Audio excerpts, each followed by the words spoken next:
Buckle up for another episode of Ghostfacers, a supernatural rewatch podcast. My name is Richard, and sitting shotgun, as always, is my brother in podcasting, Reed. See, the thing is, this episode, I already know how it's gonna go. Oh, you think so? There's no point in even recording it. Oh, yeah? You just got to admit it. Listen, I know it's your podcast, so I sympathize, but it's a bad show. What you didn't expect was what's right behind you. Let's get into it.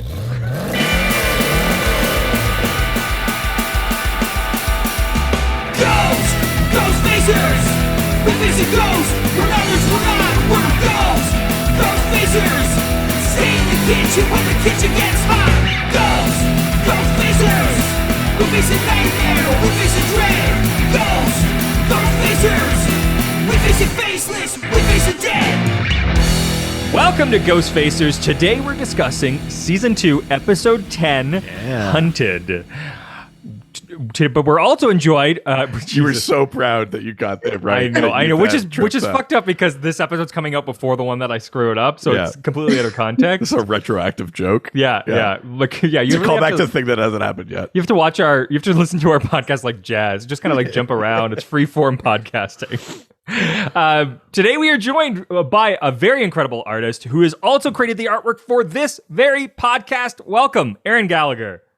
Hi, glad to be here. Oh my God. Thanks for joining us. And also, again, thank you for the amazing artwork. Yes. So cool. It's my pleasure. I love the show so much. So I was thrilled when you reached out because, I mean, you know, why wouldn't I want to do more supernatural art? So, yeah. I've never been as cool as I am in the Impala. Your reaction when we got that artwork, you were just like, I want to put this on my wall. I want to put this above my bed, as I believe was what you said. Yeah. For some reason, my wife didn't want a picture of the two of us above my bed. Yeah. Did she want the other supernatural artwork we got? No, that's fine. This was the first of two commissions artwork that I had gotten for us. Yes, I had gotten another piece for Christmas for him. An explicit piece of me and Dean that's now just like face down in a closet because I can't hang it up anywhere. You'll treasure it forever. Oh, it's still there. I haven't burned it or anything. No, it's valuable. There's a Instagram artist, the Friendly Pigeon, who I've promoted a lot of time on here. I mean, that's actually an interesting question. Have you been asked to do any of that type of artwork? I actually know. I think there's so many artists that do that already that because I haven't shown any of that stuff, people are like, yeah, you know, we'll go to where we know we'll get what we want. That makes sense. That's pretty fair. Yeah. Everybody has their niche, you know. Exactly. Yeah, I do love a lot of your sort of like nerdy based stuff. When did you start doing that stuff on Instagram, and have you always sort of done that like genre-y stuff, or maybe talk a bit about your sort of history with art and stuff? Yeah.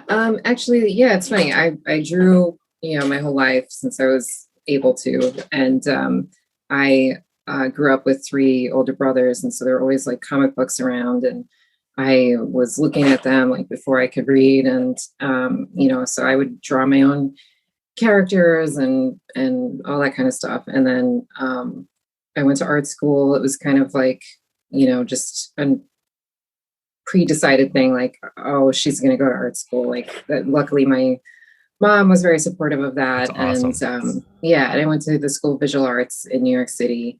Wow. And that was many, many moons ago. And this was pre-social media. Mm-hmm. So in a way, you know, you kind of feel like you missed out because there's so many opportunities for artists that, you know, that are in school or coming out of school with social media to promote themselves. But on the one hand, I'm also kind of happy that I didn't have that because there's also opportunities to kind of like, you know, screw up on a wide scale in view of a lot of people. And so I missed out on that. And then it was kind of interesting, like when I was in school and I was studying illustration, there was a lot of kind of like fan art and that kind of thing was disparaged, and it was not encouraged, and it was not they don't want you on DeviantArt. Yeah, it was not seen as like a viable career choice necessarily. Like you wanted to do like editorial illustration, like serious stuff or conceptual stuff, or that sort of thing. And so I think there was a lot of struggle with me to kind of figure out like what to do. And I think I was working on a lot of stuff that I thought that would be what people wanted to see, or what art directors wanted to see or something like that. And it wasn't really working out.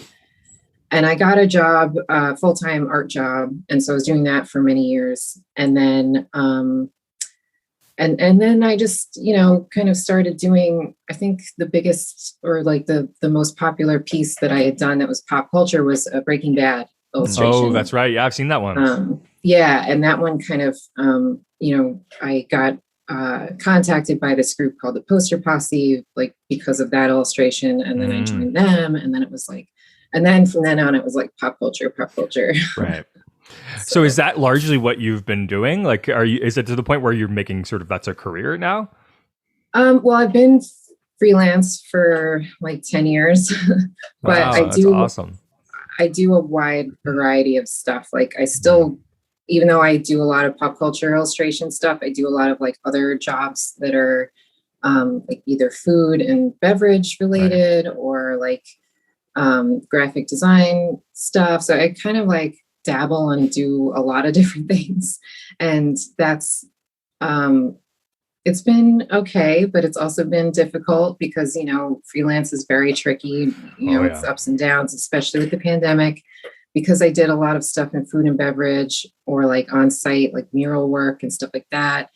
That definitely tanked during the pandemic. And then even like I was doing a lot of stuff for like movie premieres and things like that. And that obviously also wasn't happening.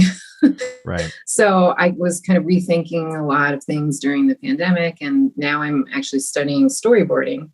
Oh, wow. And so, so it's been really cool. And I'm excited to be learning new stuff. And I'm hoping to maybe get into storyboarding for animation and also keep up the pop culture illustration work as well. That's awesome. Yeah, that's really cool. The F&B stuff you were doing, is it like packaging or like actual like in like stores and things like that? No, it was like, in-store signage and mural art and that sort of thing. So that's awesome. So obviously, restaurant, I would love to do packaging though for food and beverage too. So my favorite. Someday. That's mostly sort of what my agency focuses on, is a lot of like food packaging stuff, and what we're sort of like hopefully heading in long term. It's the best. It's so much fun to do that. Yeah, I mean, I also studied bartending. Like really? Right before the pandemic. Yeah. So it was actually like directly before the pandemic. I was just finishing up a bartending certification, and I was just like, oh no, because I was like, when you're freelance for. Again, I'm freelancing now for 10 years and I'm a social person, and, you don't meet anyone through work, and you're home all the time. And so I was like, what's a good way to kind of make some extra cash and actually interact with people? Right. And I love craft cocktails and I've always loved them, but I didn't have any experience working in a bar. So I was like, I need to do something official. So I got certified, and then the pandemic happened. So I was like, cool. Can't do anything with that. I have a friend who's a designer who recently opened up a bar, and he also had experience like working in like back of the house restaurants and stuff. And I'm pretty sure he just opened up the restaurant so he could design all the stuff. Nice. Yeah, it's awesome. Yeah, it's definitely a thing that like I also come from a restaurant background, and it's like it's definitely tempting because you just want to. I think that's why I like designing for like food and beverage so much, is that it's like, oh, there's so much you get to be involved. Like you really get to craft an idea and like do the like signage and the like the menus and the like everything needs to sort of have like a brand to it, and the packaging and stuff. Yeah, it's definitely very, very fun. As a frequent restaurant goer, I love all of those things too. Yeah, I love food. I love drinks, and I love designing for. I used to do monthly signage for a bar in New York City that would either be inspired by a particular brand of alcohol or by like a wine region. And it was always so fun to like do the research on the brand or the region and then come up with like designs based on that. And they let me do whatever I wanted. It was great. So if you have like That's awesome. like a very specific theme to run with, it's like the best thing ever. If it's like, oh, this person's really into like German conceptual art from like the 50s, it's like, okay, I can go to town on this. Like that's like if you have something like a very specific, that's like all I want to do. I very rarely can do something that's like generic. I'm like, okay, I'm gonna like I recently did a brand for somebody that was based on like turn of the century French like Parisian cafes. Like I did a brand just based on that, and I was just like, oh, this is the best. It's like when you get to like really do that kind of stuff. I just hired a designer recently who does everything like this really like postmodernism, like futuristic sort of like the Toulouse-Lautrec kind of stuff. Yeah, like those things. yeah. Oh, Nice. that's dope. Yeah, but the new designer I have is so different from me because everything he's doing is like super modern, and I'm just like, I don't even know what to tell you to do. I'm like, just go make cool shit. I don't care. That's awesome. That was sort of that's one of my favorite things to do. Is like going back to sort of the artwork that you created for us. Is one of my favorite things to do is like to hire a creative to do works because like someone who is a creative, all I want to do is just let creative people have freedom. Like that, I think that's my favorite because it's like I work with so many clients that are just like, no, but I want it this way, and it's like, yeah, but I know best. Like, just let me do my thing. So I love being able to just go like, I don't know, make something cool. I like this thing. Do it, whatever.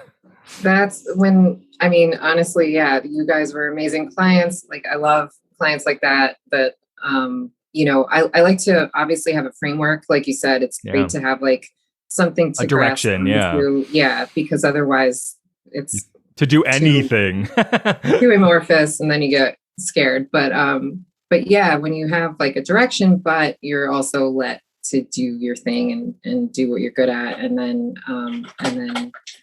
then you paid on time, which was amazing. Yeah. I know all of the right check boxes here. I was like, pay early, give creative freedom. I mean, it does sound a little bit like the bar is set pretty low in terms of expectations. Gee. Not to undercut the no. great stuff that you did being a good client, but like this sounds like the bare minimum. Welcome to marketing. Yeah.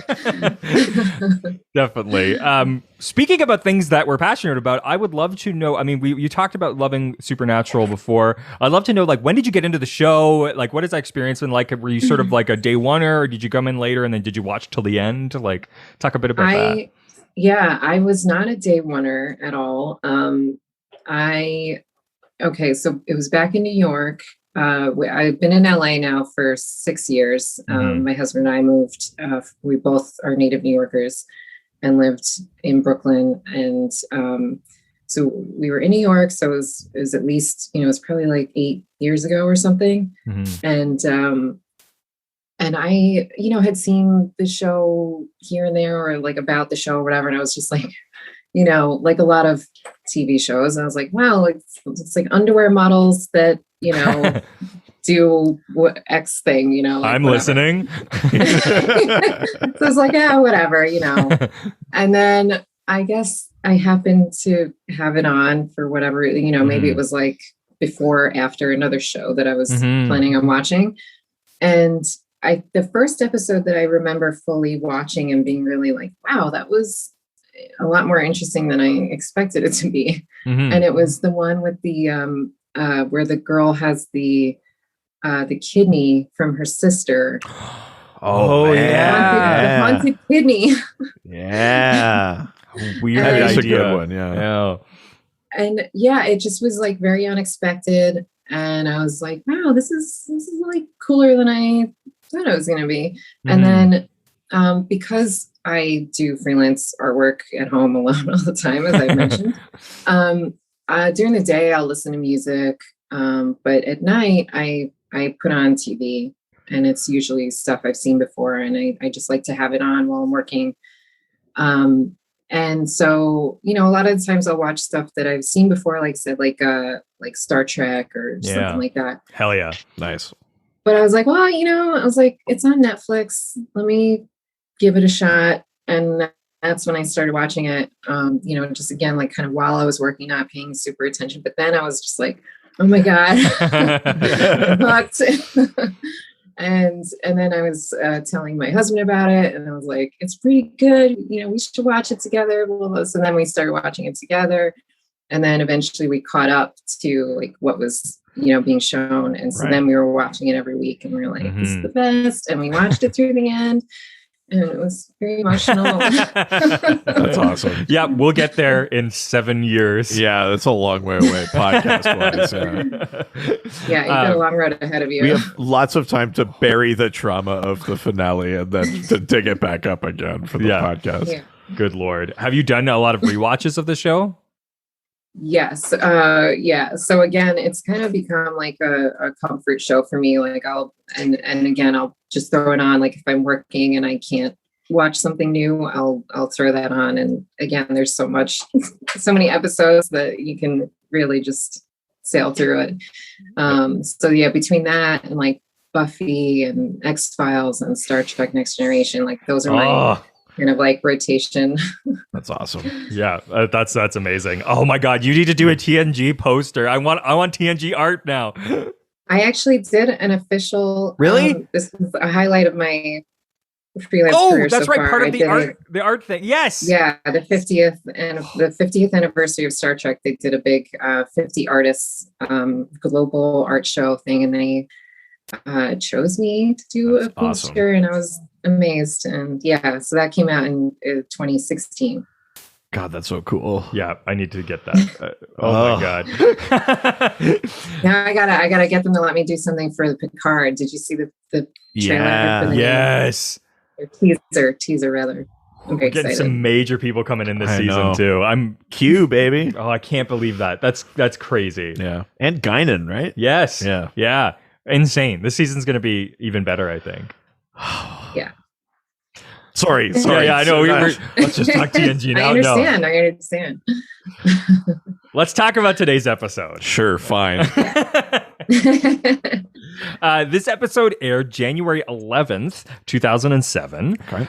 Written by Rael Tucker and directed by Rachel Talalay. Okay. Rachel's really interesting, actually. She's worth looking into as a director because she's done a lot of really incredible stuff. She started working in like horror originally. Right. She's actually was a BC professor of like film studies. Okay, cool. And she's like had an incredible career and has like made some really worked on some incredible shows. Does sort of track for this episode. Yeah, There's a lot of that sensibility in there. She got to work on the actual the coming back of Doctor Who. She was basically obsessed with Doctor Who, and then got to work in like production and stuff for like the first few seasons. Like she started with Eccleston and like that's awesome. Yeah, she's got a really cool career. I'm a big time Eccleston apologist. Yeah, I'm not. You're missing I'll take this to my grave. Anyways, Eccleston's coming back apparently in the new for season. like audio dramas. Yeah, set during his tenure. This episode was viewed by an estimated 3.24 million viewers. Right on. Pretty down the middle, I think, for this. Yeah, I mean that's kind of been the average so far this season. Yeah, definitely around there. But let's talk about what we all really came here for. Right, international titles. Right. So this episode is called Hunted. Hunted. That should translate. Everyone has a version of hunting, right? Like, and you know who's definitely got it correct. Brazil usually not that far off the mark. Yeah. Italy? No. Poland? Nope. Oh, jeez. Oh, they're all different? German got it right. Germany. Okay, sure. We know a little bit about hunting. Uh-oh. God, I hope not. Hungary. Okay. Is just the hunted. Okay. You need to put a little stank on there, apparently. But that's pretty tame for Hungary. Hungary usually has real rock and roll kind of titles for these. Yeah. The French. I mean, I don't know. Like, guy comes back for revenge. The French have such literal titles. This one is just tracked. Oh, that's like a weirder way to say it. I'm assuming that, is there not a word for hunted in French? Well, it's chasser is to hunt. Huh.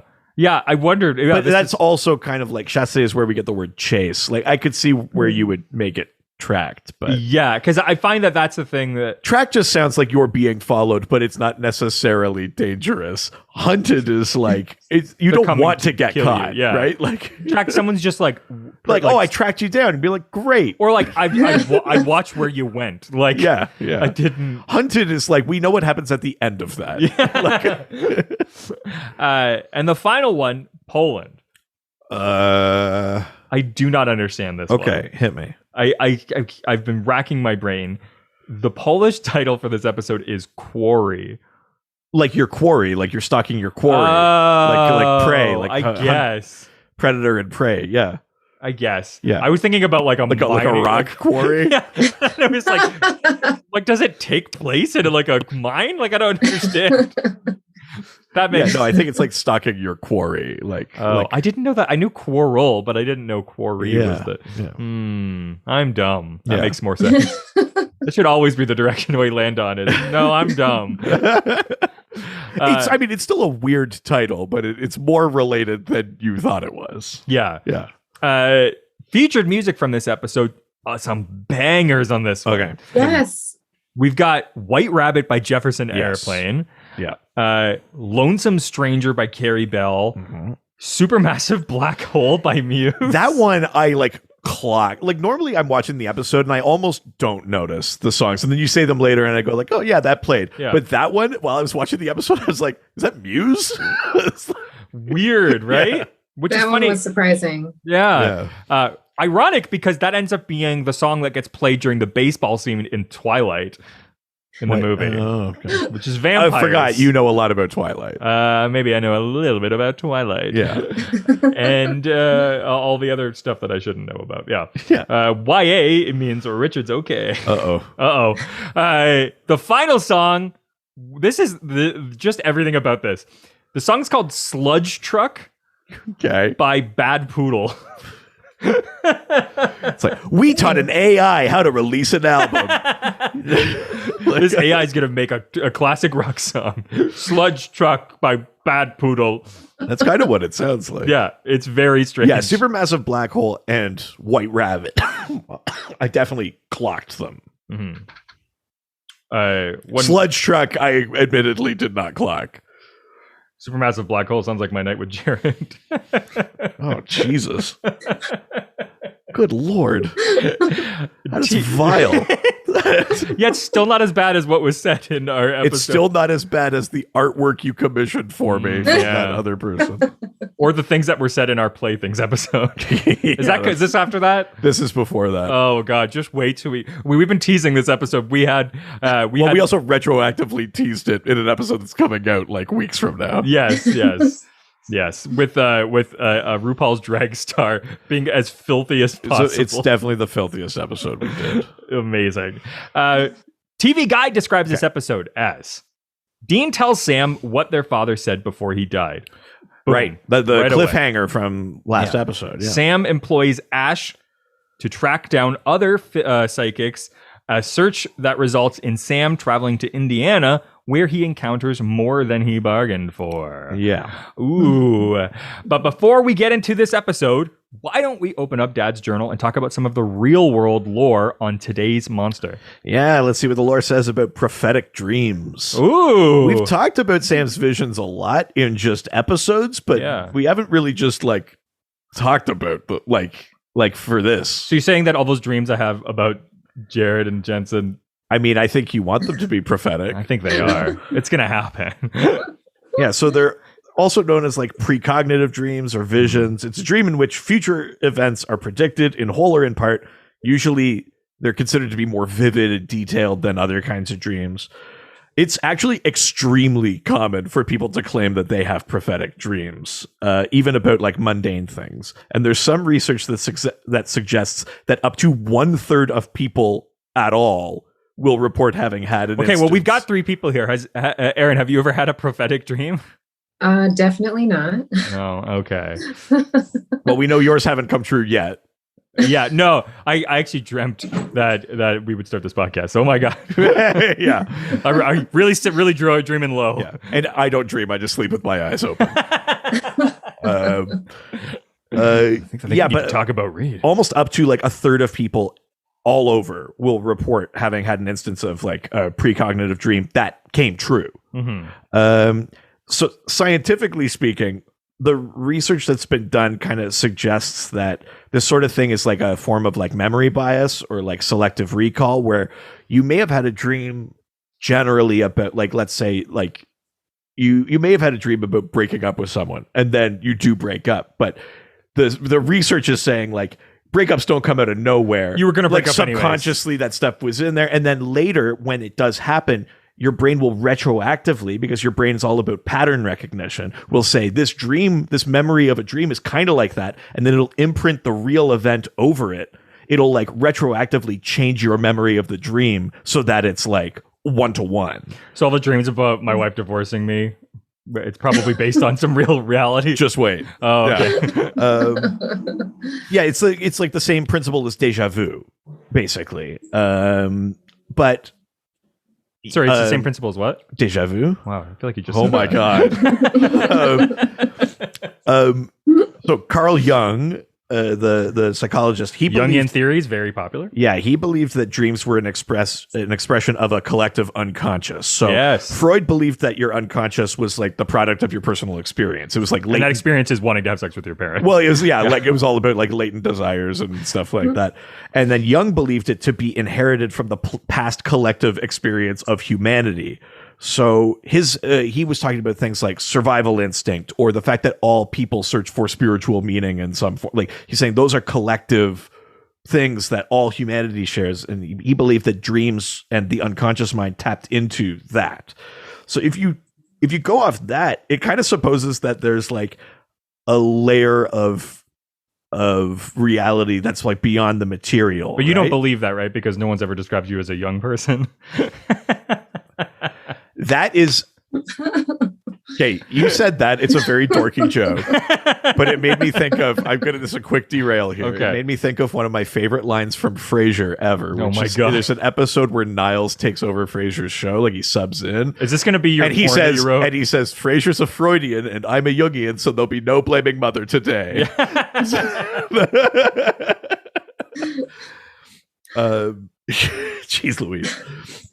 So, yeah, I mean, it's what he's talking about is something immaterial, like almost like a different layer of reality. So in theory, you could say that it might be crossing dimensional or temporal boundaries. Mhm. So if we're already talking about something that's immaterial, we're already bounding past the laws of physics. So it would not be a stretch from that point to say maybe you're tapping into a part of the collective unconscious from a different time or from a different reality. Well, if we're already making all of those suppositions, that's not the craziest thing to assume. Well, that's like the whole Berenstein Bears thing, right? What? The collective unconscious, where everybody believes that there's like the Berenstein. You've never heard the whole The Berenstein Bears thing is that they published some books where it was EI and somewhere it was IE. Really? Yeah. What do you think it is? So people have just said like, oh, it's an alternate reality. Like they're just being silly. What do you think it is? I don't want to say now.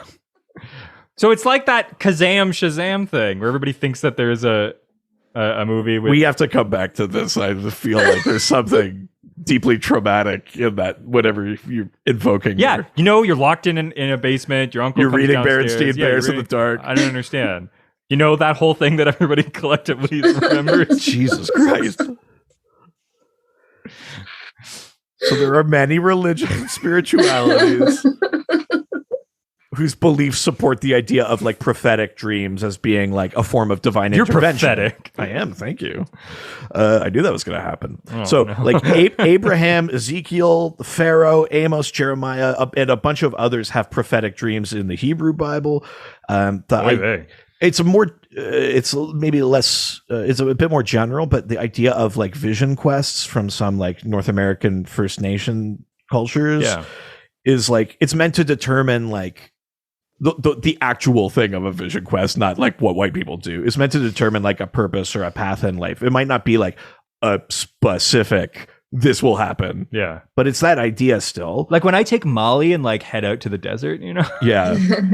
Yeah. Me and Trey got a bunch of ayahuasca. Yeah. We're like, now I want to be like a faith healer. Oh God. And then in the Shinto religion in Japan, a Miko might perform a sort of spirit possession called a takusen, which included a thing called dream revelations, in which a spirit appears in the dream and reveals its intentions. So that idea is in a lot of cultures. Supposedly famous examples of prophetic dreams. Xerxes the First, who invaded Greece, the tall guy from 300, supposedly invaded Greece because he had a recurring dream that prophesied his victory. Yeah. Descartes, the philosopher and mathematician, claimed that the entire idea of the scientific method came to him in a dream. Oh, wow. This guy named Isaac Frauenthal was a lawyer in the early 20th century who had a dream of being on a large steamship that hit something and sank. And he had this dream twice, once before boarding and once aboard the Titanic. Really? Whoa. Erin, have you ever had like a dream of like a creative thing and then like had to like get up and make it or anything like that? I don't usually dream about making artwork or anything. Or like a thing that you saw you need to do. Yeah. Never anything that comes out very one-to-one. For sure. What's in the dream, but there's been things that have been influential in artwork, I think. But a lot of my dreams that I remember are like bad nightmares. Just horrific things. Yeah. I know every time I have like a nightmare, I'm always like, I should just be a horror director and like turn this into a film. Like, but people just don't want to see like visions of like. But the general public doesn't know your uncle, so it's gonna be tough. It makes it really hard to. So final thought here: there are full like scientific researchers and teams that believe that a form of precognition, not necessarily dream-based, is real and that it's an evolutionary adaptation. So the example is you might hear a dog bark and then it's not precognition, but you do anticipate seeing a dog before you see the dog. So their theory is that we might be taking in sensory data that we're not conscious of.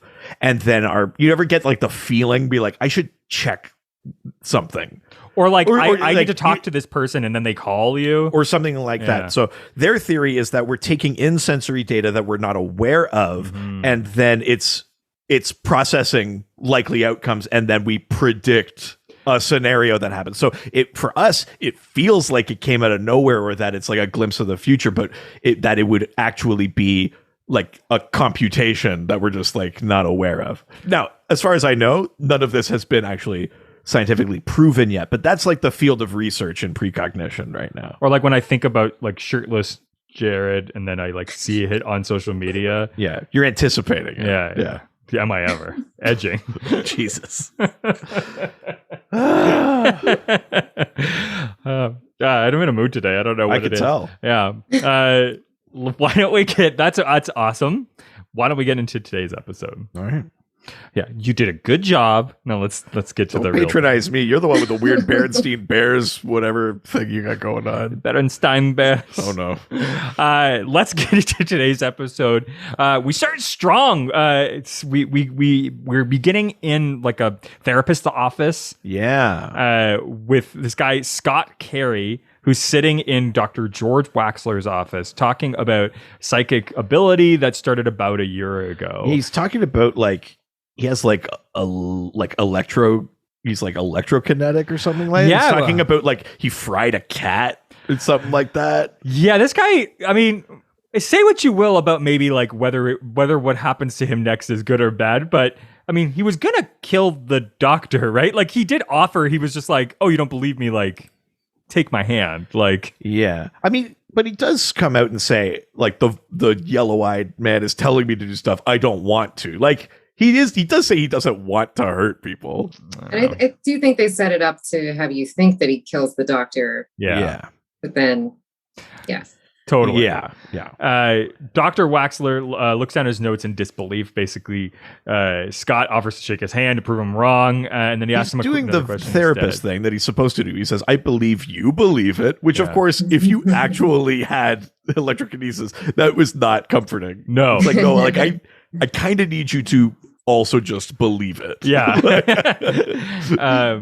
We then see Scott walking through the dark parking lot towards his car after he leaves the appointment. 2 subway trains pass by overhead. A dark figure passes by in the shadow. This is like a kind of scary moment. Yeah. Like it effectively is like, what the fuck's going to happen?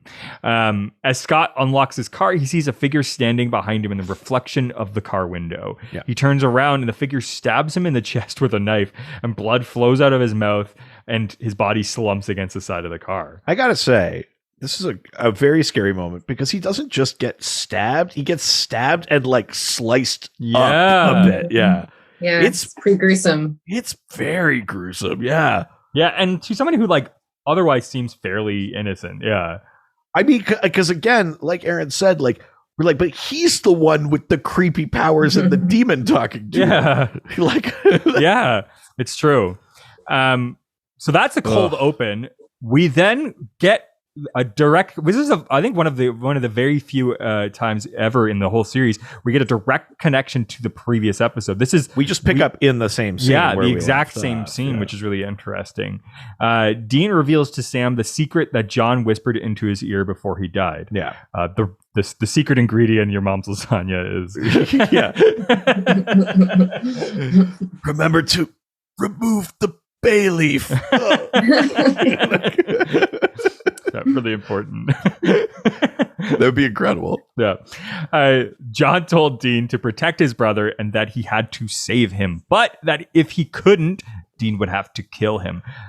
This is where you get some really bad Jared acting. Yeah. We recorded an episode that won't come out for a few weeks, but we were talking about the opposite of this. There's an episode where Jared's doing some really great acting, but this is very much like I'm not in the headspace today. I got to pretend to be angry. But this is also a classic. Let's just mark the scene and get out of here. This is a classic like Jared thing that he does too. This weird, like sad, like what, like he can't muster like disbelief and sadness at the same time. I mean, we've made our opinions very clear. But Erin, what do you think about this moment between Dean and Sam? Yeah, it's not the best Jared acting, I would say. Yeah, it's a little bit forced, I think. But yeah, it just as far as the story goes, it's like more secrets, and then in Supernatural, a revealing of secrets, and then more. It's that whole thing again, which is a very very typical of the show. For sure. Yeah. And it is a little weird, I think, maybe also having that the brotherly moment like in the beginning of the episode. Yeah. Is a little bit weird as far as the time. It does. It feels like the end of it should have just been the end of the previous episode. Like it does feel weird to put it here. And I don't know if they shot it on the same day or if they came back later and marked it. I mean, they might have shot it at the same time, but it's funny because it doesn't even feel like it has momentum. And I can't tell if it's because it's split across 2 episodes or if it's because I just don't like how this part of the scene goes down. Mm-hmm. Like it's sort of hard to gauge, but it does kind of feel like it's supposed to be starting up here. Like I might have to kill you, Sammy. And then he goes, no. But like instead he's just like, Dean, it's just kind of like shoot. It feels very impotent, I think is the word I would look for in terms of the energy. Always use that word. Jeez. Dean understands that Sam is angry and he apologizes for not telling him sooner. He begs Sam to give him time and says they should lay low until they can plot out their next move. Because he's just basically like, look, it's like people like are potentially going to find out this could be bad for us. Like we should just figure out what we're going to do before we just start doing something about it. Yes.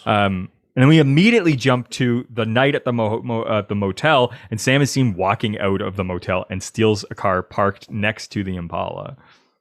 Yeah, and I sort of forgot about this episode a little bit, and I was kind of like, oh my God, was I not paying attention? I was like, what's happening here? It is weirdly cut, right? Like it does feel like, oh, suddenly because he goes to this like address, and it's like written on the piece of paper. I was like, when did this happen? I know. Like, it feels super disconnected, right? Like, he sneaks around the back door, picks his lock, basically walks in and sets off a tripwire, blowing him to pieces. this is a good effect. Like, what did you think about it, Erin, the first time you saw it? Yeah, I was just like, obviously then you realize like, okay, this is obviously not really happening. But yeah, like you said, there is a weird disconnect and you're like, did I just drop in the middle of the story? Like what the hell's going on? And then, the mood is very creepy and dark, and then actually explodes. So yeah, it's crazy. Crazy. Like, oh, yeah. wow. There's almost a moment where you're like, okay, it blew up. That didn't look great. There was a blood splatter, but you're like, but it's supernatural.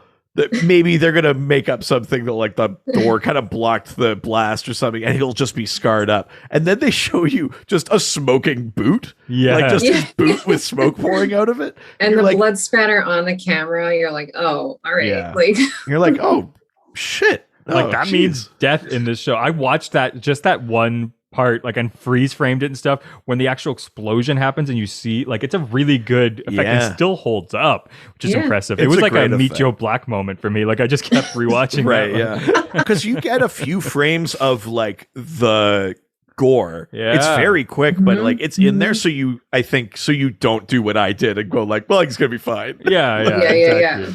Yeah, no, he was in another freighter going up. Chewbacca didn't actually die. I can't right now with Rise of Skywalker. But basically, we see that this maybe was a dream, because it immediately you flash to a young woman sitting up in bed, sweating out of breath. Like maybe the scene we just saw was a nightmare. Yeah, they don't make a direct correlation because she doesn't say what she saw, because she's basically like the guy in the bed with her is basically like, is everything fine? She's like, I just had another nightmare, and you're like, was that the thing? But she doesn't describe what she saw, so you don't actually know. Yeah, but I mean, also when someone wakes up that scared, they say I have a nightmare, and someone says what was it, and they go like, never mind. And it's like they're predicting the future. Yes, for sure. I think you can be pretty confident that's what's happening. Happens to you a lot, eh? Oh my god. Which is then we flash back to Sam walking into the roadhouse, nervous and afraid to face Ellen. So he's alive. We don't know how this all works out. We can start putting the pieces together. I mean, I think we pretty much know that it was a vision that this person had. I'm dumb, though. So I'm figuring it out as we go. He's walking in sheepish, because I guess the last time we saw Ellen was the H.H. Holmes episode. Yeah. And all the stuff with Joe coming, like, to wanting to be a hunter, and the stuff came out about, like, their dad. Yeah. All that kind of stuff, right? Yeah, but she doesn't seem really surprised to see Sam. And she says that Dean's been calling all day long, asking if she's seen him, which is very funny. I like the idea that he's just like, it's been an hour. Is he there yet? Yeah. Now? It's like, how do you even know he's coming here? Like, Ellen asks. I just need to take a little quick moment here just to say that I noticed that the mug and the shirt that Erin's got both have the same pentagram on. Oh my god. I have the mug, the shirt, and I'm wearing supernatural socks as well. Amazing. These are all the supernatural things I have. I love that. I appreciate the dedication so much. Yeah, that's so cool. That's awesome. I know I just got in my Family Business Beer Co. t-shirt in the mail. Oh, nice. Yeah. Jensen's Beer Company. I was very proud about that. That's awesome. And I have a pornographic image in my closet. We all got things going on with Supernatural. Yeah. Exactly. You also have that thing I made for you. Oh, the pornographic effigy? Yeah. I thought you were just referring to the other thing.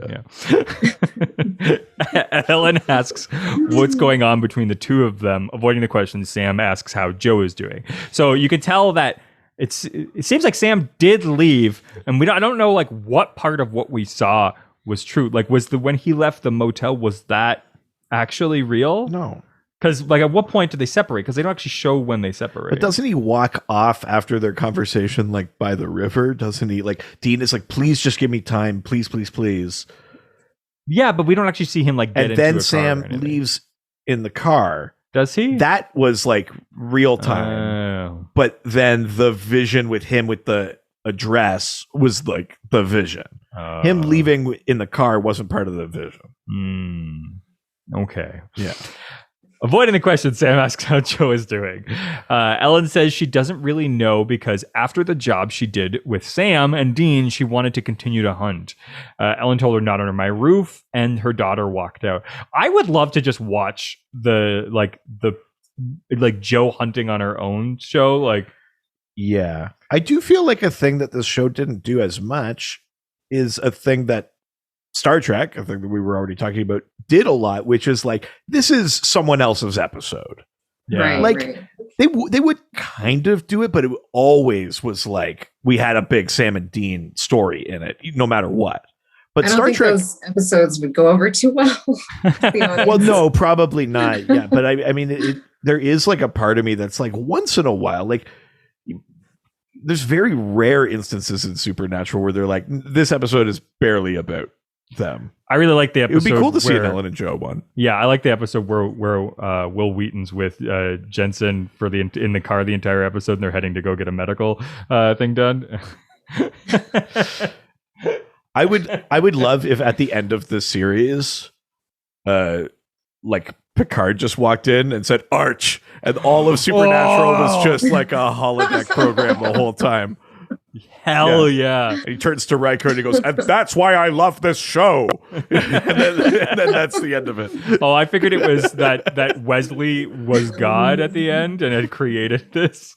That'd be amazing. But they haven't seen Ellen hasn't seen Joe in weeks, but she does like send a postcard from now and then. Ellen tells Sam, postcard's kind of a fuck you though, right? Like, look where I am. She's not calling. Yeah, not even calling, because she's just like, well, she's letting her know, but she doesn't want to like communicate. Oh, like, here's an update. I'm safe. Also, this is a week old. Fair. Like, that's kind of a fuck you. Yeah, a bit. Ellen tells Sam that it's not their fault and that she forgave John a long time ago for what happened to her husband, Bill. Yeah. Sam asks Ash now to do a nationwide search for people like him with psychic abilities whose mothers died in the nursery fire, which is the thing that we do already. I thought he already looked for that because that's how we met one of the other.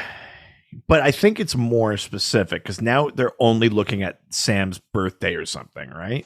Yeah. I think the last one was like they didn't know about the fire until after they met. Yeah.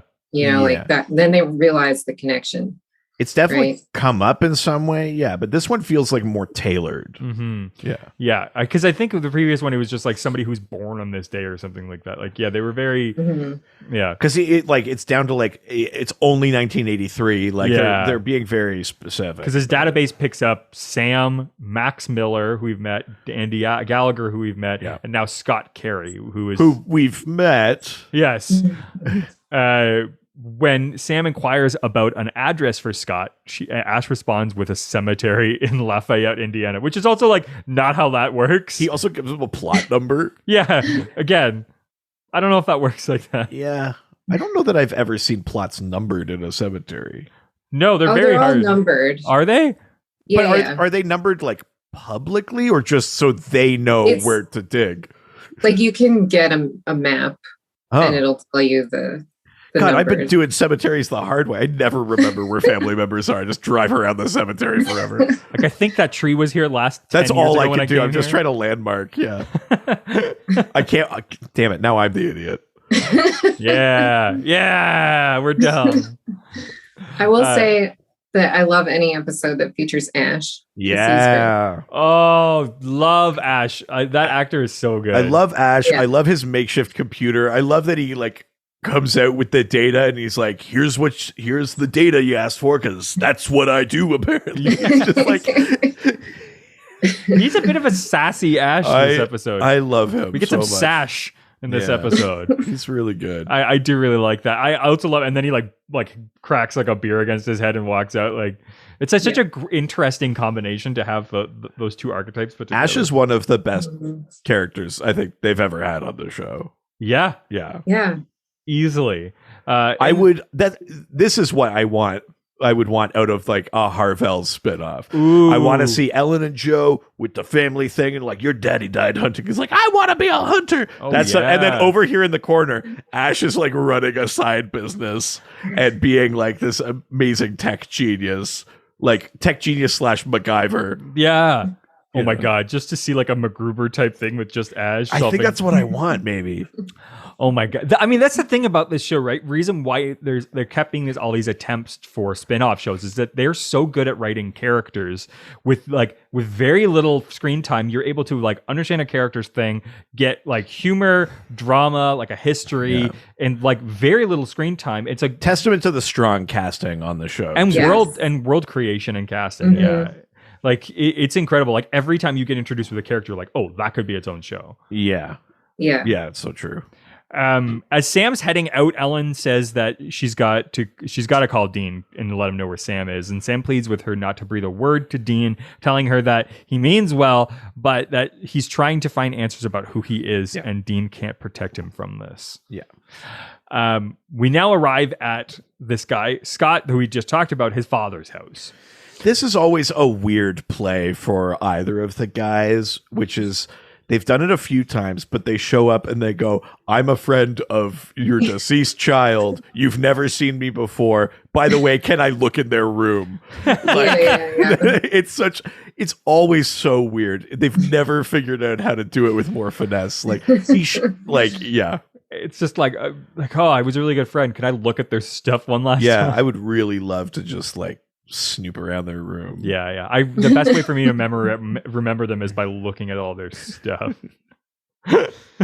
It's true. It does feel awkward. Sam pays a visit to Scott's father, posing as his friend from high school, like we said. Mr. Carey says that Scott had changed a lot in the last year. Started with headaches and nightmares, and then became paranoid and depressed. Yeah. He said they tried to help him, but Scott refused. He locked himself in his room for days. I mean, we know.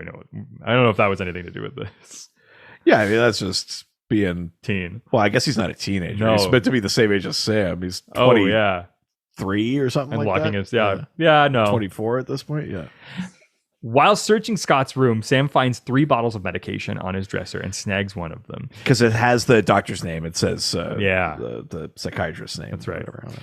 And then he goes into his closet, and behind the clothes was where he finds a collage of yellow eyes taped to the wall, leading Sam to believe that Scott was definitely connected with the yellow-eyed demon. Also, is it just me, or did they open that closet and then a light came on like under the shelf?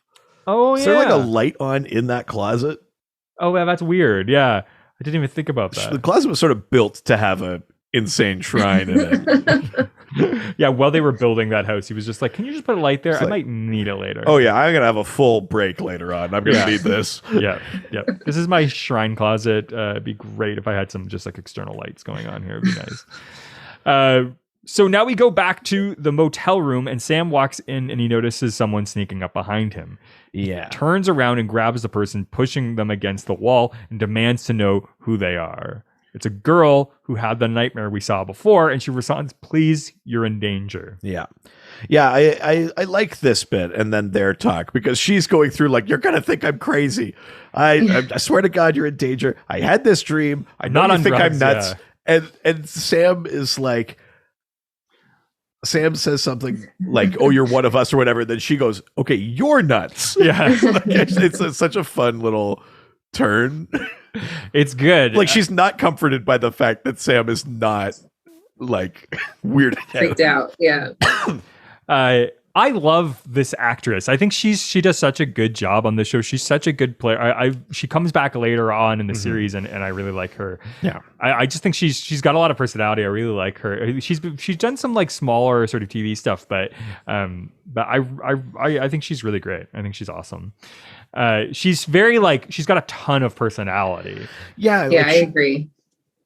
I like that she's not just playing like I had a bad nightmare thing. Like, later as the episode goes on, because she and Sam sort of work together a bit, that she's also like, this is fun. She's like, yeah, she's not just I'm freaked out about this, or like she's got a lot of different pieces going on, and again, it just helps make her like a more real character, a little less of like a trope or something. Again, a character that could have their own show. she really didn't.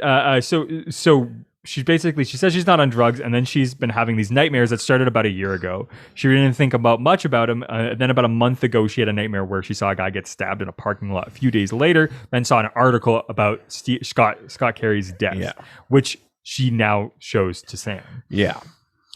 She continues by telling Sam that last night she had a nightmare in which she saw Sam die. So see, now I get it. That's the nightmare that we saw. See? Proof. But excuse me. But her mom isn't. Yeah. Because he's basically like, oh, you're like us.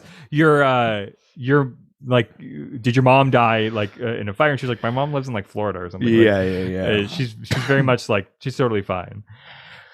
Sam realizes that she still must be one of the psychics, but probably is one that doesn't fit the pattern, because we were starting to realize that maybe they're not all the exact same. Because we met a couple of those. Yeah. We've met now a couple that haven't.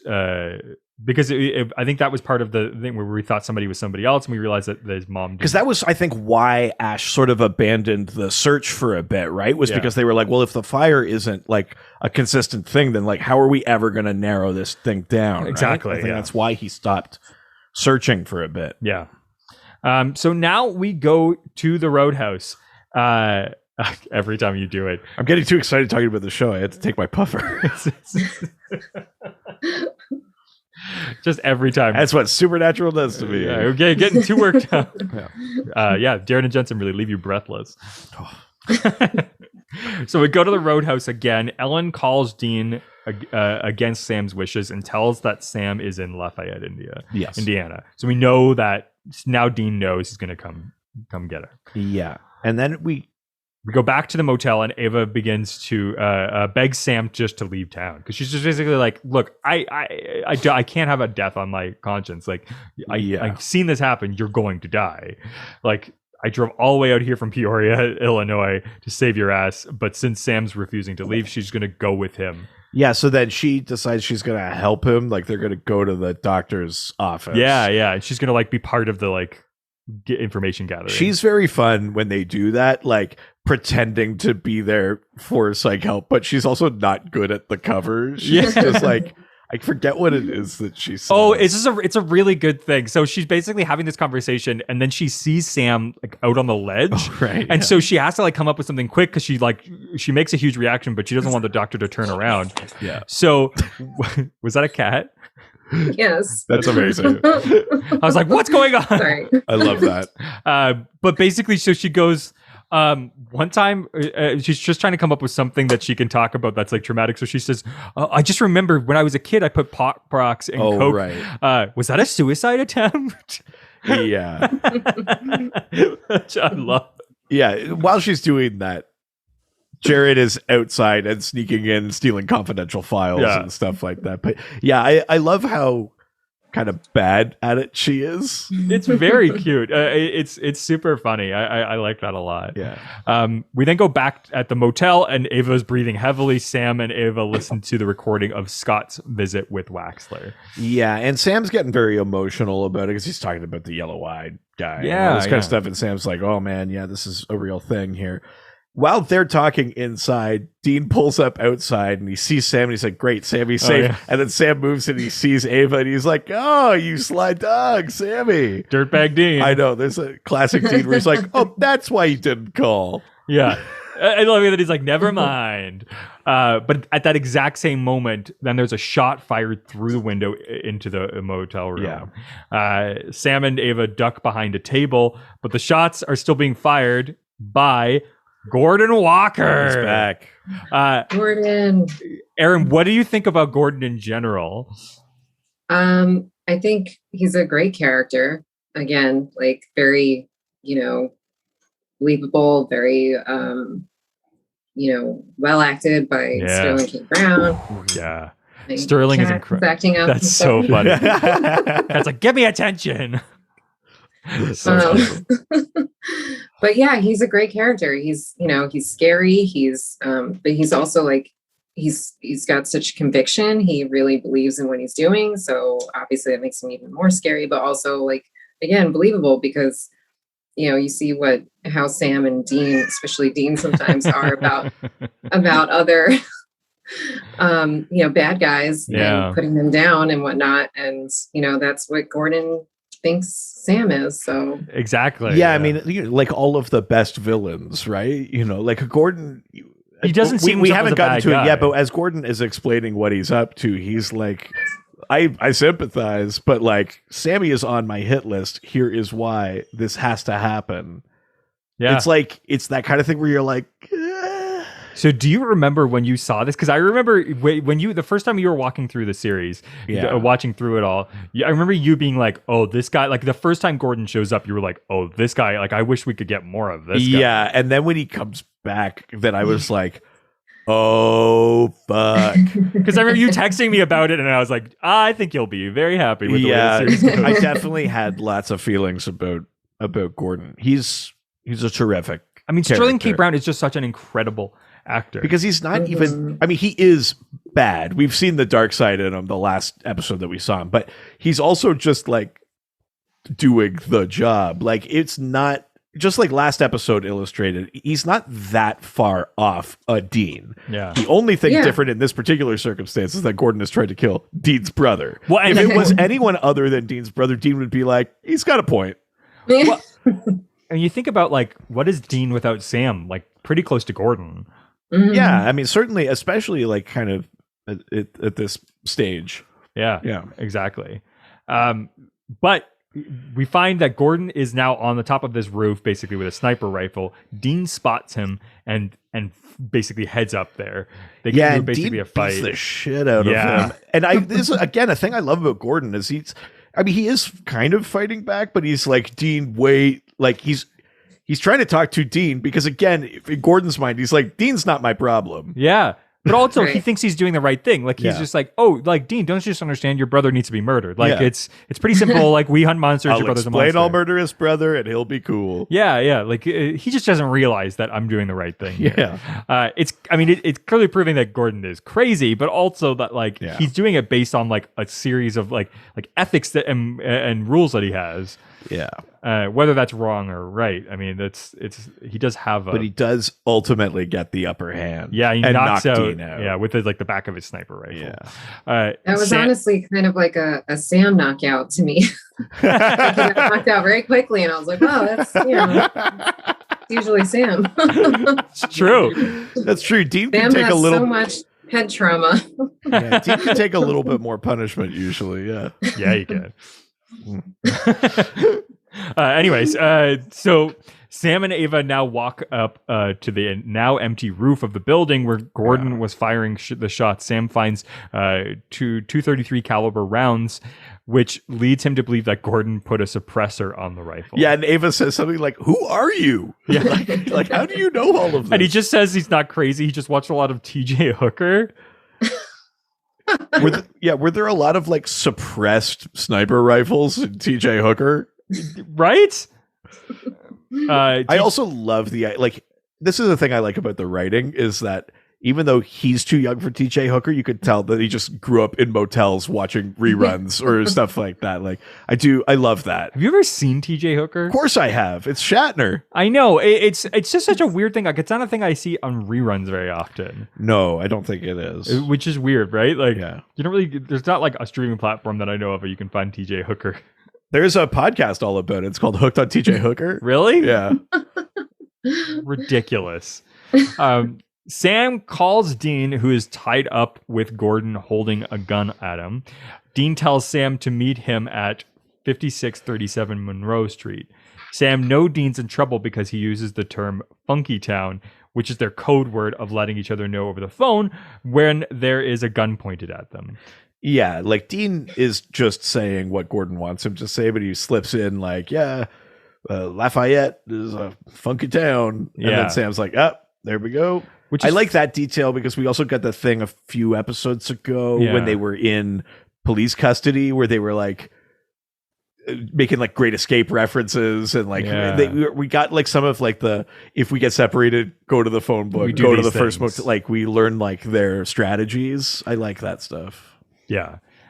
What's interesting is Funky Town is only used in this one episode. Sam and Dean's real code word for trouble is Poughkeepsie. Yeah, that's right. Yeah, which is they used tons of time later on in the series. So it is really interesting that they I don't know if they maybe changed it after this one, but that's true. It is Poughkeepsie, isn't it?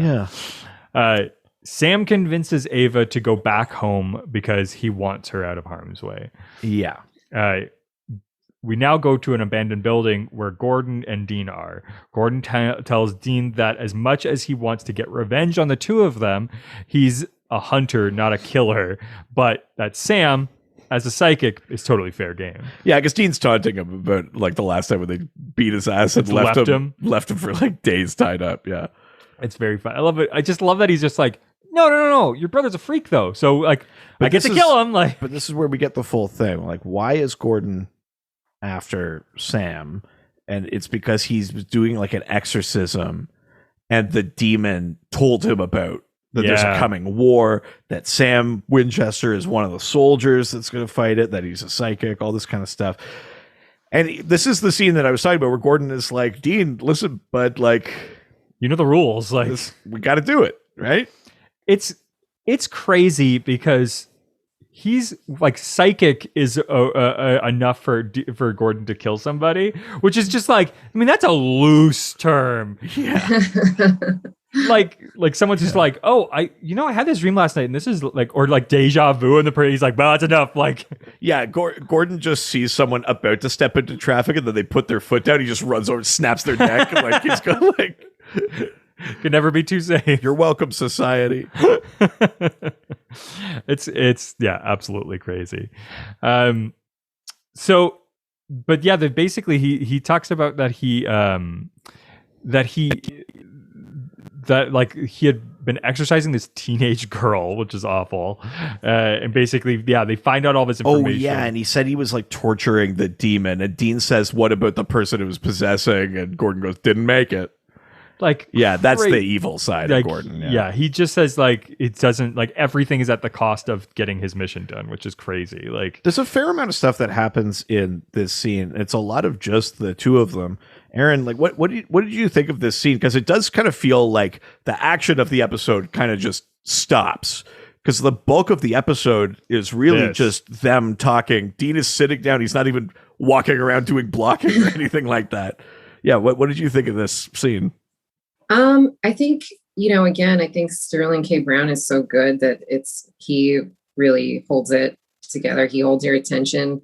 And again, I like, that they're clearly showing like the parallels of like Dean is, one step away from Gordon and, kind of showcasing that, like, and having Dean realize that too, I think is maybe part of it. And, I think that he knows that some of what Gordon is saying is accurate. Like if it wasn't Sam, he would be on the same side. But so I think, I think they do a good job with that. I think it's really, it's a good one. It's so tense, and it's very well done. Like you really are like as bad as Gordon is being. It also keeps forcing you to go like, oh God, like he's making some points that are valid, just enough that you're like. And the tension isn't even that something bad might happen to Dean. Like there's never, even though Dean is tied up, there's never the sense that Gordon's going to go to him next or something like that. He's just He's just trying to stop Dean from stopping him and explain his point, which is almost creepier. Yeah, 100%. It almost reminds me of that like Inglourious Bastards intro scene, right? It's that like tension of just like, oh God, it's not even about you, it's about who you're protecting. Like, that's what's so scary. We find out that Gordon has set up 2 tripwires in the building, which will trigger an explosion with which he plans on killing Sam. And there's basically this moment where Dean's like, you're not going to kill him. Like, he's like, Gordon's like, I already know that you tipped him off. Like, like I'm a hunter. He's a hunter. He knows all the moves. He's just like, that's why I have 2 tripwires, because he's going to skip the one and then get hit by the other one, which is when you actually see it. God, Jensen does such a good job of like switching his sort of like cockiness to like, oh shit. Yeah. Like, I don't know if that's Sam. a great moment. it's like you could just see it like turn on his face. Like it's such good like face acting. Yes. Where he's just like, oh shit. Like it's really, really subtle and great. And as Gordon, I mean, is it at that? Oh no, yeah, it's still at that point. I was going to say, at a certain point, Dean gets gagged too, and then it's only eye acting. Yeah. Because he doesn't even have his mouth anymore. It's crazy, yeah. As Gordon expected, Sam searches the outside of the building first and then heads through the back door because he's kind of just like, Dean's like, he's not going to walk through the front door, which is he's like, yeah, I know you tipped him off. Like, he's going to come through the back door. Yeah. Well, because Gordon's sitting there with the gun. It's all part of the setup. Exactly. Yeah. And he then heads around the back door, walking right into Ava's vision. So now we're like literally going, oh shit, it's going to happen. Like we saw all of these things happen already. With Dean now gagged and still tied into the chair, Sam picks open the lock on the back door, being extremely cautious, walking slowly. The first explosion goes off and breaks down the part of the wall. This is what I love about the idea of the vision, though, too, is that even though Sam has been told, and even though Sam and Dean have definitively stopped other visions from coming true, you don't know if maybe being told is the thing that sets him on the path. Like, I don't think it doesn't undercut. I mean, more globally, like Sam's going to make it. It's a show about Sam and Dean, but what? But beyond that, like, I don't think it doesn't feel less scary because it's like, well, maybe Sam is like over cautious now. It's like, oh my god, no, do something different. Like, you don't know which thing is the thing. It's good. It's really high tension because even though like subconsciously you may like the intelligent part of your brain knows that nothing's going to happen, but it just does a good job of like cranking up that tension. It's like that Bootstrap time travel paradox thing where it's just like someone might come back in time and give you something, but it's like, but then maybe that's the thing that sets the whole thing off anyway. Like the first explosion goes off, breaking down part of the wall, pieces of wood flying in all direction. Great Dean muffled scream. Yeah. And the tears coming out of his eyes. Like Jesus. Very good. So good. A few seconds later, the second explosion goes off. Gordon takes out his sniper rifle and peeks into the other room to make sure that Sam is dead. Question for the room. Okay. Is Dean acting to help Sam with his is he confident that Sam will not get blown up and so he's acting so that Gordon is on the back foot, or does Dean think that Gordon has gotten Sam? I don't think Dean's that good of an actor. Right. I think Dean is I don't, because he doesn't know about the vision and everything else, so I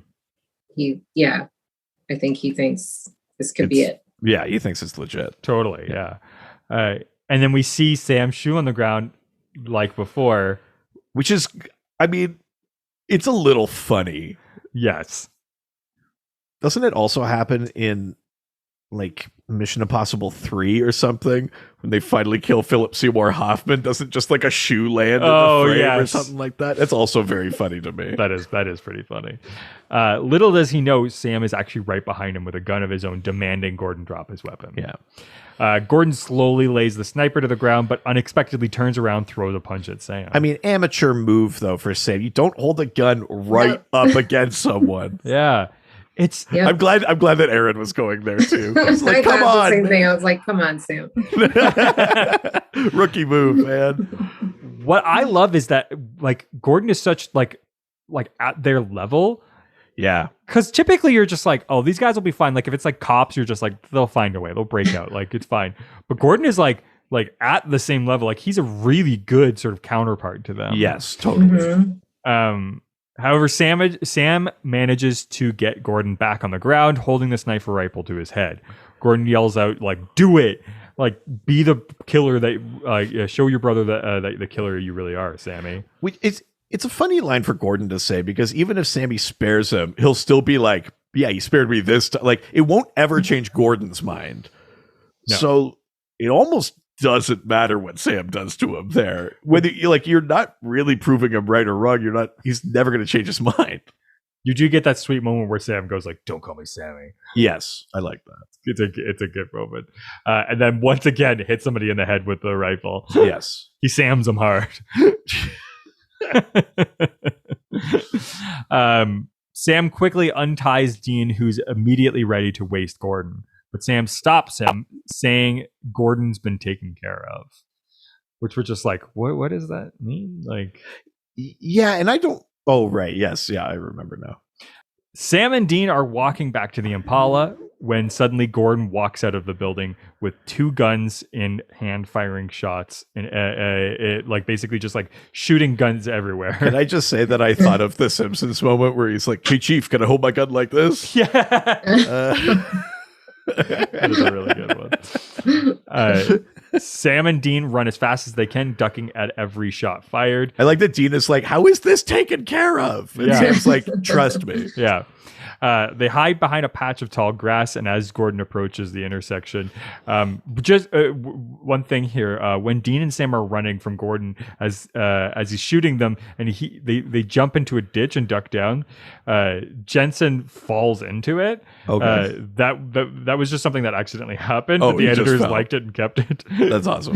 Yeah. Just at this moment, 5 squad cars surround him, ordering him to drop all of his weapons. Yeah. Gordon's taken care of, at least for the next good 3 or 4 They years. find like his weapon stash in the car. Yeah, because they tell him to look inside of his trunk. Yeah. I love that. It's such a good.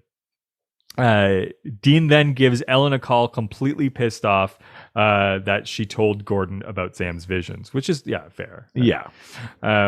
Ellen denies telling anyone about Sam, but Dean is convinced that she must have told someone because Gordon said he had Roadhouse connections. She says that she is not disloyal and that she didn't breathe a word of this to anyone, but that the Roadhouse is full of hunters, each with their own patterns and connections. Gordon could have gotten this information from anyone. Yeah, I mean, this is a kind of creepy thing that, like, Ellen and Joe wouldn't be disloyal, but like, who knows what's overheard. She also doesn't vouch for Ash specifically. We don't really know what's going on there. It's pretty creepy. Yeah. It's a scary part, right? Which because even this place that now the guys are supposed to feel comfortable with is like also a danger now. Yeah. Which is interesting because like they were supposed to, like the initial sort of idea was that the Roadhouse would be sort of their home base. Yeah. Right. Like, and now suddenly it's this place where they can't trust it. I forgot how much I forgot how like connected to the Roadhouse they initially were, and that suddenly it just like it was gone pretty quickly. Like this is sort of like, this is the moment I think kind of where they stop really checking in there. They still have a connection with Ellen and Joe, but they really stopped like going there as much. I guess that's true. Yeah. Which is interesting. So we're now basically after all of this Gordon stuff, he gets taken by the cops. So now we're back. We're in the Impala at the end. On the road, Sam makes several attempts to get a hold of Ava, who to make sure that she's all right, but only gets her voicemail. So they decide that they want to. That he wants because to keep when he sent her away, she was like, at least call me. Yeah. Let me know that it all worked out or whatever, that you're okay. Yeah. So Sam tells Dean that he wants to keep hunting and that he would like Dean to keep having his back. So this is their moment where they're like, okay, we're back together and we're never going to do this again. We will never fight again. We're not going to separate ever again. We're running away. Yeah, exactly. We're just going to stay the 2 of us in this car. No one's ever going to take time away from this car. We're the 2 best friends that anybody can have. Exactly. Dean just says, bitch. Sam responds with jerk. Wow. It's so sweet. This isn't the first time that they've said it, is it? No, God, no. They say it like all the time in the first season. Oh, okay. It does feel like it drops off. Yeah. But Sam, however, has a bad feeling and convinces Dean to head over to Peoria to check on Ava. At Ava's house, Sam and Dean... how does he know where she lives? Also, like, he's got her number. Yeah. But also that comes up. Like, she doesn't say, here's my number, call me. Yeah. She just says, call me. And he goes, all right. And then he also just knows where she lives. I think, like, because in the car, Dean is like, oh, Ava, huh? It says, like, she's engaged. And Dean's like, that doesn't matter. Because he's Dean. Dirtbag Dean, yeah. It is kind of funny. It is very weird. I didn't even think about that. So they're at Ava's house, and Sam and Dean find her fiance, Brady, dead in the bedroom with bloodstains all over. Very dead. Not just a little. Like 100% dead. Extremely 110% dead. Yeah. And Sam finds the engagement ring. Yes, that's right. traces of sulfur are also found along the edge of the edge of the window, proving that a demon's been there. That's right. At the foot of the bed, Sam finds the engagement ring. And that is the end of this episode. Creepy. Wow. Who's to say what happened? We did it. Oh my god. We made Yeah. Yeah. So, Erin, let's talk about your review of this episode. So we try to do it within the season that it is, because we can't compare this to season 5. I mean, it's just not fair. Sure. So what? Maybe talk a bit about sort of your general thoughts about this whole episode, and maybe give it a review out of 5. I think overall it's a great episode. Again, it has a lot of great side characters. Like there's a whole bunch. There's Ash, there's Ava, there's Gordon, and they're all great actors and they're all good characters. So I think it's got a lot going for it. But it also doesn't feel, even though it does have all that going on, it still doesn't feel too, chaotic or anything. It's still, pretty streamlined story. And Ellen, of course, too. So yeah, there's a lot. I think there's a lot to like. Again, Gordon is always a great character when he shows up, and he provides a lot of great tension with Sam and Dean, so that's always good. And there's people blowing up. There's it's good action, yeah. There's some cool effects stuff. I always think it's funny when there's like a character like Ava's fiance who's in it alive for like 2 seconds and then he's just a corpse, and you're like, it's an interesting acting job, but it's a man in refrigerator situation. Yeah, it's about time. Yeah. So yeah, I think overall I'd say like I don't know, maybe I'm being generous, but like a 4 out of 5. I don't know. Yeah. Sure. That's totally fair. Definitely. Reed, what do you think? I agree generally, but I think I feel let down by the parts of the episode that aren't Gordon related. Like the jumping in. That's our problem is you put Sterling K. Brown but I just mean even like Emmy Award winning structurally, actor. Like what we were saying, that first scene with Sam and Dean should have just been at the end of last episode. The cliffhanger thing wasn't a good enough payoff, right? Because if you said it that episode, then you could just jump in with Sam being hunted and we go like, I bet I know why. You know what I mean? Instead of having to be like this slow reveal of things. I also think like for an episode called Hunted, he's barely hunted. Like for the most part, it's Gordon saying, I am here, you come to me. I think it would have been clearly like Gordon has been after him, like he's clearly been hunting him, but we just haven't seen that part. But I think I'd like one more stage in there where like they get away from the motel and then they go somewhere else. Dean, they don't know that Dean is there. Dean wakes up. It's like, fuck, I gotta find Gordon. They're both chasing Gordon. Gordon's still chasing them. Like one more stage of that before Gordon captures Dean. Like if a little bit more of an actual hunt, I think is what I want in this episode, as opposed to having that extra scene at the beginning, as opposed to you got rid of that, put that at the previous episode, and then took that time there to add in one more. But not only that, also the stuff about Harvell's and the leak there, that could be a whole episode. They sort of don't like Gordon really address Gordon can say I got connections too, and we sort of leave it this episode, and next episode they kick the door in and go like, who the like, you know what I mean? Like that could have been an episode. They never really address it either. Not overly. I feel like this episode has these extra pieces and they all distract from how awesome Sterling K. Brown is, and that piece, like that threat is so personal and it's so like he's so systematic. He's like a Terminator because he's got all these skills and he won't stop. Like there's a very particular set of skills. But like that's the thing that makes the first Terminator movie scary, right? It's like nothing will stop it because you cannot convince it that its mission is wrong. Like and so I think even though I love that part of the episode, when I really think about it, I think I'm a little let down. Wow. Like, because those other things are also in there. And it's like, we could have spent more time on this. Yeah. I think I'm going to give it a 3.75. Whoa. Tripwires. Wow. I know. Is that weird? I didn't expect to go so low on this. I love Gordon. But again, I think it's because I'm not getting enough of him.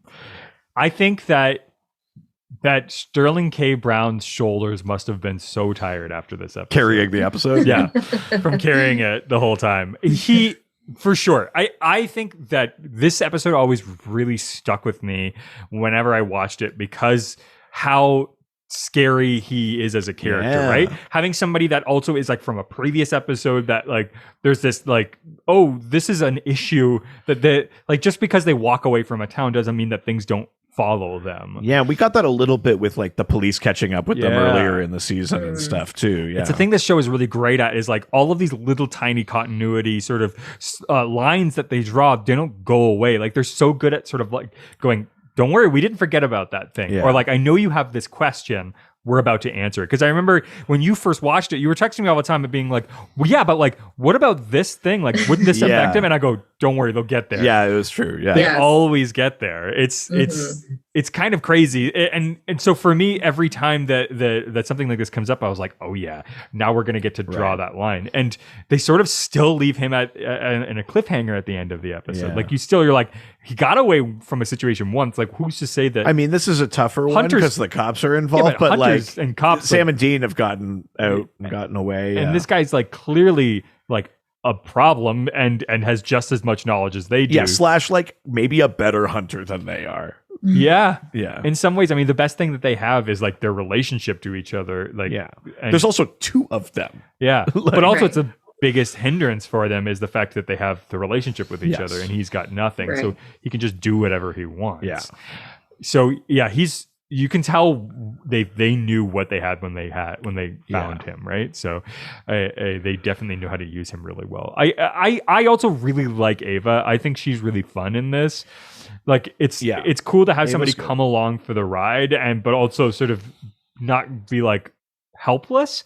I think they paint her in a really nice light because it's so easy when they bring, especially for this first season, because they're trying to do this like horror trope parody thing.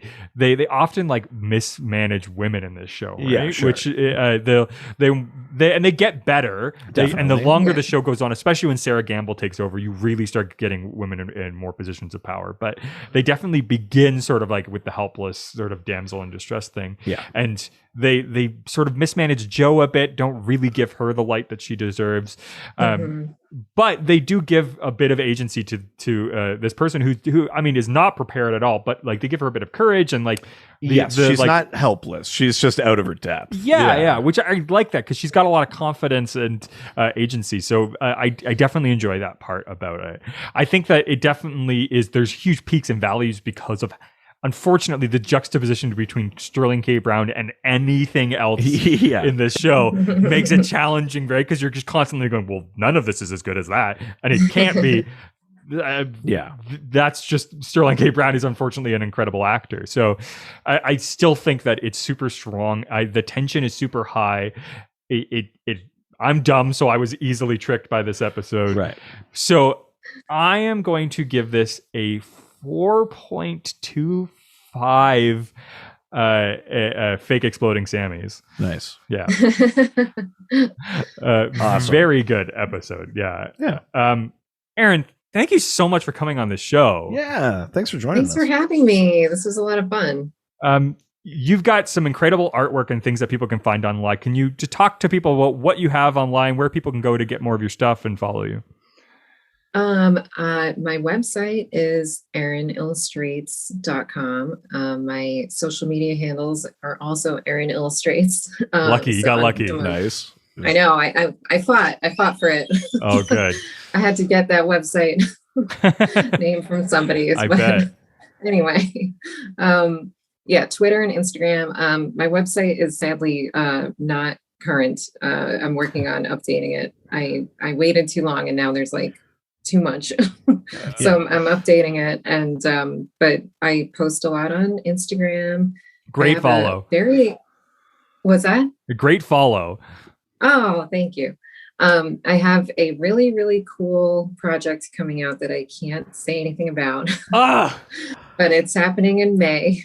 Ooh. And if you follow me on there, you'll definitely see it. I'll definitely be sharing about it. It's very cool. That's And awesome. very, a big thing. So I'm excited about that. Ooh. Okay, follow just to find the reveal. Exactly. Definitely. And then hopefully working on my storyboarding stuff. So I hope to share some. I haven't shared any of that really yet, but hopefully soon. And it was a pleasure talking with you guys. Are you thank doing so any commissions still? Oh, I'm always up for commissions. I mean, as of now, unless my schedule gets too crazy, I will, definitely let people know. But yeah, I'm open for commissions. Take advantage, Portraits, people. Fan art stuff. That's awesome. We have some incredible fans that I think would love getting some of that stuff. Definitely follow Erin, get some commissions done. Yeah. I want that fucking TNG poster so bad. I'm bad with like fan art and like geek art and money. Like I have a problem. I have so much like Dave Clock posters that are just like in like closets and stuff here. Yeah. Oh, I have so many in my drawers that I want to put up, and I just there's not room for everything. But I see a blank wall behind you. You've got some space. I know. I know. I'm bad about hanging stuff. Eventually I'll get it all covered. That's awesome. Yes, definitely. And everyone should get more of your art. I think that's the key from this whole thing. Yeah. That is it. Of course, that is it for this week. If anyone has a future note about an episode, maybe you want something we missed in this one or a past one, or you just want to talk to us about Supernatural Online, you can send us an email. It's ghostfacerspodcast@gmail.com. And don't forget to follow us on social media. Yeah, we're at GhostfacersPod on Facebook and Twitter and Instagram. And if you want even more content from us that's maybe not Supernatural related, but probably related to your interests. Yeah, check out the Dr. DC podcast. It's about DC Comics. We answer listener questions. You don't need to know anything about superheroes, but it's another deep dive into lore and stuff like that. So if you enjoy that part of this show, you're going to really like lore. It over there. Yeah. Are you saying comic books have I'll have to check that one out too. Yes, definitely. If you like comic books at all, we are going to get you onto that podcast. Yeah. Erin, say goodbye. Bye, guys. Thanks so much. Say goodbye, bitch. Jerk.